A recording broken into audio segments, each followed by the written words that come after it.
छत्रपती शिवाजी महाराज सर्वोपचार रुग्णालय अर्थात सिव्हिल हॉस्पिटल येथील बहुचर्चित बनावट दिव्यांग प्रमाणपत्र गैरव्यवहार प्रकरणात शहर गुन्हे शाखेने मोठी कारवाई केली आहे।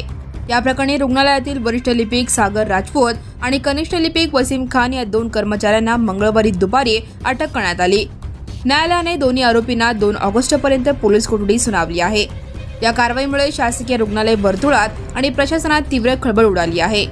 बनावट दिव्यांग प्रमाणपत्रे तयार करून त्यांचा विविध कारणांसाठी गैरवापर केल्याचा प्रकार समोर आल्यानंतर सदर बाजार पोलीस ठाण्यात गुन्हा दाखल करण्यात आला होता। गुन्ह्याचे गांभीर्य ओळखून या प्रकरणाचा तपास शहर गुन्हे शाखेकडे वर्ग करण्यात आला। तपासाची चक्रे वेगाने फिरवत पोलिसांनी मुख्य आरोपीशी थेट संबंध असलेल्या राजपूत आणि खान या 2 कर्मचाऱ्यांच्या मुसक्या आवळल्या। या कारवाईमुळे या गैरव्यवहारातील एकूण अटक आरोपींची संख्या आता 7 वर पोहोचली आहे। प्रकरणाच्या मुळाशी जाण्यासाठी पोलीस अधिकारी आणि तपासी पथक रवाना झाले आहेत। आरोपींनी गुन्ह्यात वापरलेले संगणक, हार्ड डिस्क, प्रिंटर तसेच त्यांचे कॉल डिटेल्स पोलिसांकडून खंगाळले जात आहेत। हे बनावट प्रमाणपत्र वितरणाचे जाळे किती मोठे आहे, आतापर्यंत किती लोकांना अशी बनावट प्रमाणपत्रे वाटण्यात आली आणि यामागे एखादी मोठी टोळी कार्यरत आहे का, या दिशेने पोलीस सखोल तपास करत आहेत।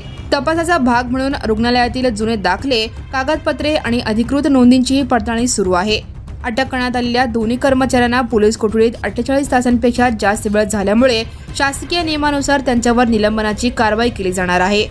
सिव्हिल प्रशासनाकडून या कर्मचाऱ्यांच्या निलंबनाचा प्रस्ताव वरिष्ठ कार्यालयाकडे पाठवण्यात येत असल्याची माहिती विश्वसनीय सूत्रांनी दिली आहे। Now and press the bell icon. Never miss a